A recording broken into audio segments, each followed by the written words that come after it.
Meet Dave Oulette, 31 years old and living a remarkable life, full of variety and excitement.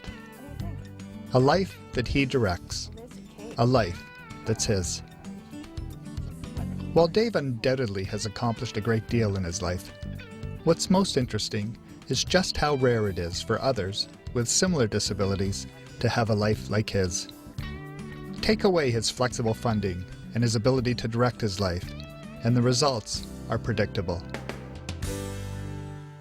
I could make 100% bet that Dave would be in a nursing home, and he would be sitting in his wheelchair with his head dragging down, totally disoriented from the world, and the world disoriented from him.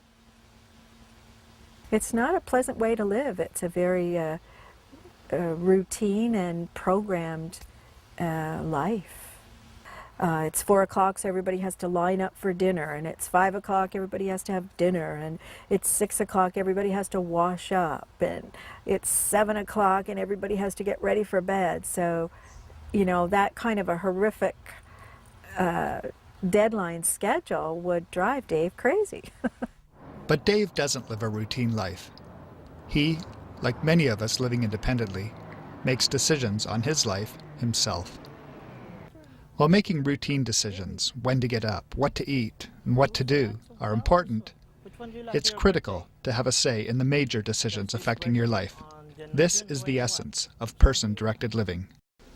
The most crucial thing, I think, is that we as a family, you know, with Dave, certainly as the lead director in this, in his life, we choose who's going to come into his life, and we helped him choose where he's going to live outside of our family home, the same way I helped my daughter choose. I think choice and control are the biggest benefits of individualized funding, and that's what we have with the different funding, you know, sources that we have to support Dave. I think making those choices with him that's the crucial part. If we had to choose a program, we wouldn't have choice of who comes, who goes. I don't feel there would be as much safety and security for Dave. Basically, we know the people. We're very meticulous, and as Paul said, Dave is the best judge of character. And I think if Dave wasn't happy in, you know, somewhere, the other people might not be able to read him as well as we do. So there are two critical components to person-directed living. First is having an opportunity to make choices, and second is having people willing to listen. In Dave's case, it's critical that he's with people who know how he communicates. With David, since he is nonverbal, he communicates through his eye contact and his laughs and his faces. He has his laughs on his good days, and he has his pouty kind of face on his bad days when he doesn't want anything. Or if he's not happy, he doesn't want anything, he'll turn his head. So he does kind of tell us what he wants and what he doesn't want. Listening to Dave is acknowledging him as a person. Those with him respect his right to control his life, right down to the little personal preferences we all take for granted. Even with toothpaste, soap, anything, it's his that he's picking out on his own. You can't just go by what you want because it's not for you, it's for David. So how has Dave and his family designed his life? It looks quite different than the life he'd have in a nursing home. Dave was integrated into his neighborhood high school, and when he graduated, he wanted to be out and involved in the community. So he and his family decided to start a business, Dave's Deliveries and Baskets. Dave's business involves baskets at different locations. He has about 5 locations in the city, and these baskets are in the office of different organizations, and one at a local community college. And it started off the concept as an alternative to vending machines, junk food, with healthy fruit in the baskets. However, now it's turned into junk food in the baskets as well. And he goes out at the beginning of the week and fills the baskets, and then by the end of the week he goes back to pick up the remaining items or to refill the baskets and to pick up the loonies that are there that people pay for each item in his basket. Dave's deliveries and baskets is not a huge moneymaker, but benefits Dave in many ways. He enjoys being out there. He doesn't want to stay home every day, and he absolutely adores being in the van and riding around, and he loves meeting people and interacting with them. Alison and Paul have accessed a number of sources to piece together funding for Dave, and with a little creativity have assembled an international team of people who provide Dave with the supports he needs. Palage Butenegu from Burundi provides nursing support. Agnes Danigier from Poland supports Dave with his business and volunteer work. And Delphine Pasito from the Philippines, as well as Jane Greenway from Canada, provide home support for Dave. Dave has a very small amount of individualized funding, and how we manage it is we layer the funding supports that he does have. So I do all the coordinating of his workers, hiring, training, firing if need be. But Dave is part of that process as well. And he's there initially, and then also he gives me the message fairly soon after a new worker has been hired, whether he really likes this person or not. So he's pretty clear in his messages. Excellent judge of character. He spots them right off the bat.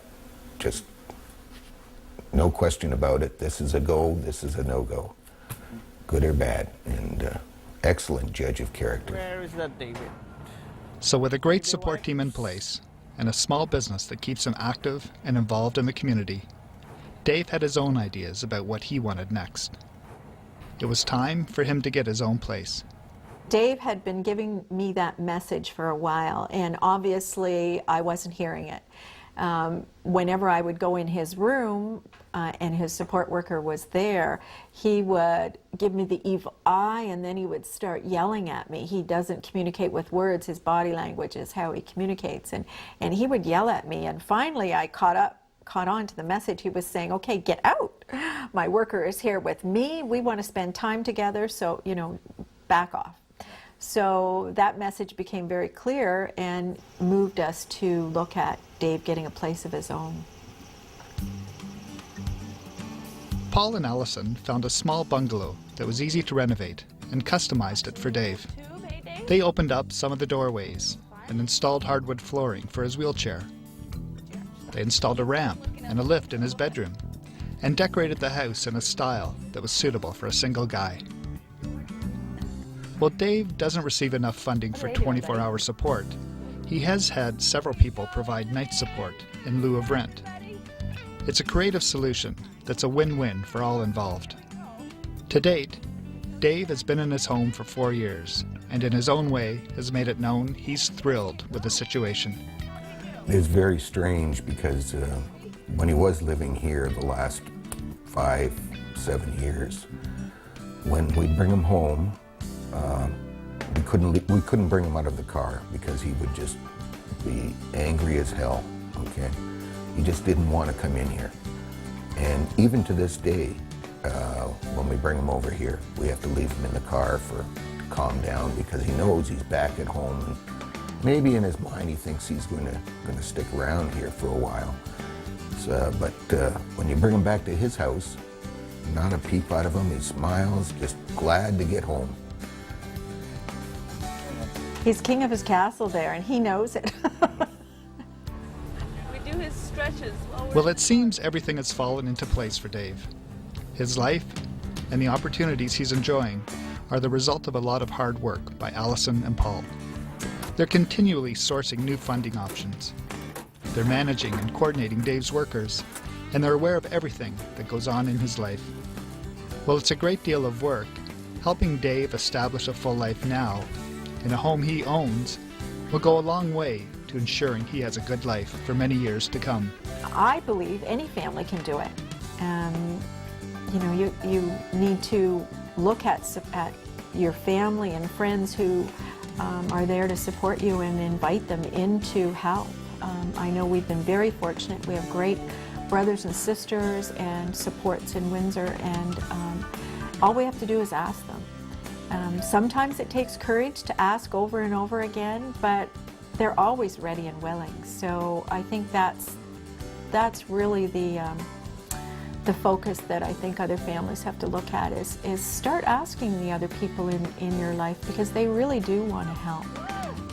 And I don't think it's out of reach for anyone, really.